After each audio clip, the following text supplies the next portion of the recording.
What's going on, everybody? It's Frito here for your Overwatch, and today we're going to be tackling one of the biggest community concerns, at least from our subscriber base. It's something that I hear quite often, is that Pharah is a big problem in the mid-tier ranks, which is why oftentimes in guides and in off videos we might throw a mention into how a certain character interacts with Pharah. Sometimes to the annoyance of other viewers, because they say, oh, they're mentioning Pharah again. And part of the reason why, of course, is that I think it is true. A lot of players do struggle with Pharah, but is she OP? She seems to be dominating mid and lower level matchmaking, but the thing is that you have to know about Pharah is that the higher you climb up the ranks, and then as far as to the pro scene as well, she has vast diminishing returns, which is an interesting issue because if they did nerf Pharah-Mercy, or Pharah in general, you would never see her at the higher levels of play, which is where she's been in previous iterations of the game, which is sort of an interesting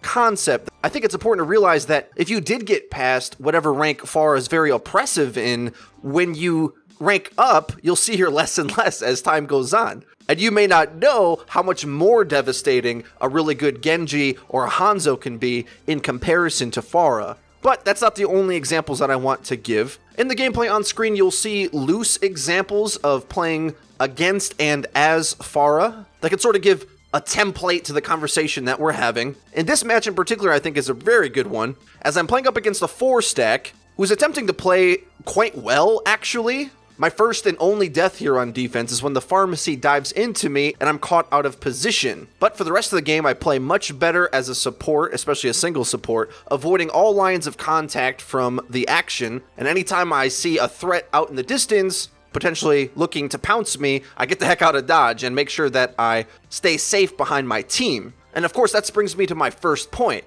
The biggest thing that Pharah punishes is bad positioning. In a lot of lower ranked games, two things are most common to not be as optimized as they could be, and that's player positioning, but also, of course, trickling in. If you don't know how to engage properly, Pharah will absolutely clean up any mistake that you make, because of course she has a jetpack. She's going to be able to fly over the top of geometry of the map and come find you. If you go out too early and you isolate yourself, you can quite quickly feel like she's much more powerful than she is if you assume that her massive mobility advantage and these rockets that are raining from far away that you feel like you can't do anything about is something that a power that she has that no other character has, rather than a mistake that you made. Because honestly, other characters clean up like that too. Genji, Tracer, a Widowmaker out in the distance. You have bad positioning against higher ranked opposition on these DPS classes, they're going to eat you alive. No matter what role you're playing, that kind of positioning is going to get punished, and it's something that you're going to have to learn to be able to progress through the ranks. Now,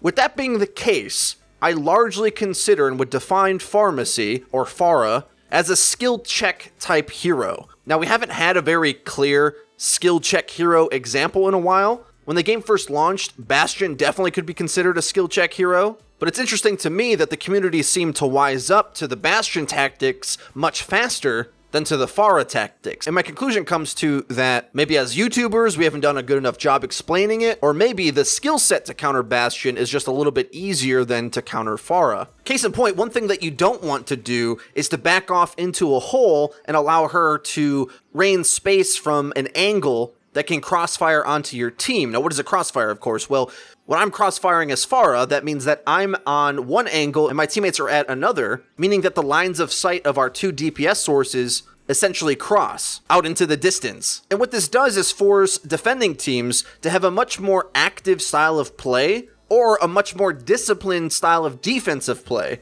But the truth is, Pharah isn't the sole character that can do this, because taking first here on King's Row, oftentimes Pharah is not even required to play this angle. You can put a soldier up here as well, and it can be very devastating. With one rocket jump, you can get to the same exact spot and crossfire down and probably have an even better time than playing Pharah from this spot. And that's why when you get down to it, although Pharah and Pharah-Mercy can be a devastating aspect of the game, there's actually more devastating aspects of the game. Because in a general team fight, Pharah's time to kill is actually quite sluggish compared to the devastating nature of a lot of the other damage dealers on the roster. Like I've said before, we have mentioned this quite a bit, and based upon the context of everything I've already said, you probably can guess what our conclusion is about this question, that we don't think Pharah-Mercy is overpowered, but one thing that's for sure is that at least for matchmaking, I think one of the bigger problems that a lot of players come into contact with is that Pharah-Mercy is one of the most intuitive combos that exists, where like the rule set of how to play well with it seems to be pretty well known. Players that can play both Pharah or Mercy can sort of fit into those slots and complement each other quite well. So really largely I think it's a knowledge-based problem, because if matchmaking players paired up in order to have the ragtag synergy with a soldier diva or a widowmaker diva, you could see similar results. Or heck, as we've said before, if you ignore the Pharah-Mercy and fight on the ground and go for who can dive the enemy supports faster, Winston Genji has a much faster time to kill than Pharah's going to. Because to a certain degree, Pharah is hit or miss with prediction rockets. And if you engage faster on her team, unless she gets lucky and hits a lot of direct hits in the middle of the action, it's very likely that she's going to have a lower overall team damage DPS throughout the fight than most of the other damage combos in the game. The big damage boosted rockets are devastating, but so is Zenyatta plus a flanker. You put a Discord orb on anything and coordinate on that, it's just as, if not even more, devastating than the Pharah-Mercy combo. So to that extent, I think a large percentage of the perception of Pharah-Mercy being too powerful is that the command that the community has on the combo is a bit more advanced than other combos and synergies that exist in the game right now. And I think at least over time, more players will realize where the other powerful strategies exist and see that not only are they just as viable as the Pharah-Mercy one, they're even more viable, even more powerful, even more devastating, and can launch you past the time to kill game even quicker. Also, another misconception, I think, I hear a phrase a lot that is, it's unfair that we have to structure our entire team to deal with a Pharah, but really, DPS does dictate the entire battle in a lot of ways. If you don't have a way to deal with a very strong enemy soldier or Genji or Tracer, in the same way at higher ranks, they dominate the game far more than a Pharah ever could. So you better start to realize how to structure your team comp to deal with the strong carry of the enemy team, otherwise you are going to lose more games. If you're trying to run Zarya, Reinhardt, Roadhog, unless you have close quarters to fight her in, those tanks don't do anything against Pharah. But in the same token, there's a lot of characters that do have a strong matchup against Pharah, either directly or indirectly, that are underutilized as well. Tracer and Sombra being my favorite examples, but the best counters, I think, of course,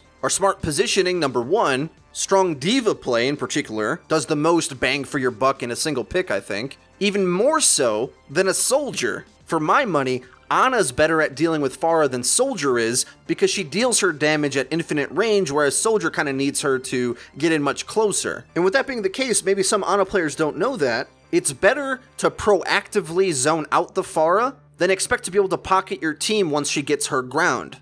What I mean by that is, if you're playing Ana, you'd be right in assuming that it isn't your job to DPS, you do want to be healing, but against the Pharah, if you win the positioning battle, meaning that you should in many cases prioritize fending her off so that she can't damage your team, rather than allowing her the airspace to get to where she wants so that she can blast your Rhine in the side. I know this is a bit of a controversial subject, and of course we all want to have a good time in the game, so it's never a fun thing when you say, well, a certain rank is just sort of going to get the short end of the stick when dealing with whatever problem. But remember that those types of problems exist for every rank, for different reasons. It's impossible to get a situation where the balance can work perfectly for every player at all times. So instead, the compromise we have to make, of course, is find a state of balance that allows for the most interplay and options to you as a player. And at least right now, I'm not so sure that the entire community has mastered what those are. Let me know what you guys think in the comment section down below. I wouldn't be completely against a marginal Pharah nerf, but I think it is important to note that she's barely playable at high levels of play, and I don't want to see her go away, and that could easily happen. Also, it's hard to know the ripple effects into the meta when the Roadhog, Reaper, and McCree changes go live with the Horizon Lunar Colony map on Tuesday, which of course will allow McCree to sort of quick draw McGraw his Deadeye out when Pharah takes to the sky and kind of delete her from the air really quick. The Deadeye change might not do a whole lot, but I think that's one area where he definitely will be better. So that might be a strategy that emerges to quickly shut down the Pharah-Mercy as they jump into the sky. If you enjoyed the video, please hit the like button. It really does help us out and lets us know that you're enjoying the content. If you haven't already, please hit subscribe because we upload each and every day, so you're going to want to hit the bell icon so that you get notified when our videos go live. Linked in the description is our Twitter, which you're definitely going to want to follow. The three of us went to E3 this week, and if you've been following us, you would have seen that we met Daddy Jeff. Oh my god! Be sure to hit follow on our Twitter to see more news updates and sick developer meetup tweets. Also, check out our Discord server to find teammates to pair up with. That's been it for me. I've been Frito for your Overwatch. I'll see you guys next time.